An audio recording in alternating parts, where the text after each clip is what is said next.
Haynes therefore enquiry into ব্রহ্মণ। অথ শব্দের মানে কি?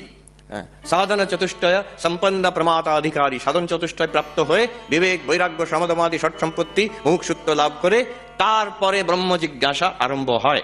তখন উনি বলছেন, এইটা পড়ে আমার মাথা খারাপ হয়ে গেল।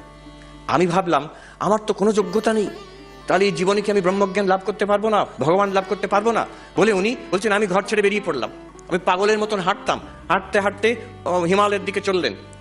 আমাদের সেই হরিদ্বার হয়ে উত্তরকাশীতে এসে তিনি একদম হোমলেস ভিখিরির মতন পাগলের মতন হয়ে গেছিলেন। বলছেন, একদিন আমি হেঁটে যাচ্ছি, লোকে ভিক্ষে দিত, সেটা খেতাম। আর কি ভাবছি আমার এখনো মনে নেই আর। কিন্তু একদিন দেখছি একটি আশ্রমের পাশ দিয়ে যাচ্ছি, আমার কানে ওখানে পড়ানো হচ্ছে বেদান্ত, কানে এলো অথাত ব্রহ্ম জিজ্ঞাসা। তখন আমার টনক নড়লো, ওখানে গিয়ে বসলুম। তো ব্যাখ্যা চলছে, বেদান্তের ব্যাখ্যা, ব্রহ্মসূত্রের ব্যাখ্যা। আস্তে আস্তে আমার মন শান্ত হলো। প্রতিদিন গিয়ে ওই আশ্রমে বসে থাকতাম, ওই ব্রহ্মচৈতন্য আমাকে বলছেন। তো সেই যিনি পড়াচ্ছিলেন তারই আমি শিষ্য হলাম, তিনি আমাকে ব্রহ্মচর্য দিলেন। আমি ব্রহ্মচৈতন্য নাম হলো আমার। যতদিন আমার গুরুর শরীর ছিল আমি ছিলাম ওখানে। গুরুর শরীর চলে যাওয়ার পরে আমি আর সন্ন্যাস নিইনি, এই ব্রহ্মচারী অবস্থায় আমি গঙ্গোত্রীতে চলে এসেছি। এইভাবে সাধন ভজন করে আমি শেষ জীবন অবধি কাটিয়ে দেবো, আমি খুব আনন্দে আছি। আচ্ছা, উনি কি এইসব বলার কারণ একটা, উনি কি করতেন? সকাল থেকে সূর্যাস্ত অবধি ওই কুটিয়ার সামনে, আমার এখনো চোখে ভেসে ওঠে, ওই সামনে বসে থাকতেন।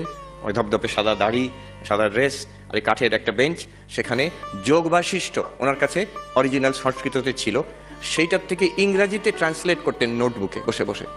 চারিদিকে পর্বত শৃঙ্খলা, তার মধ্যে গ্লেশিয়ার নেমে আসছে।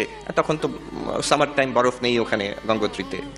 আর উনি ট্রান্সলেট সারাদিন ধরে ওই পড়ছেন যোগ বাশিষ্ঠ, আর ট্রান্সলেট করে যাচ্ছেন। খাতার পর খাতা ভরে যাচ্ছে।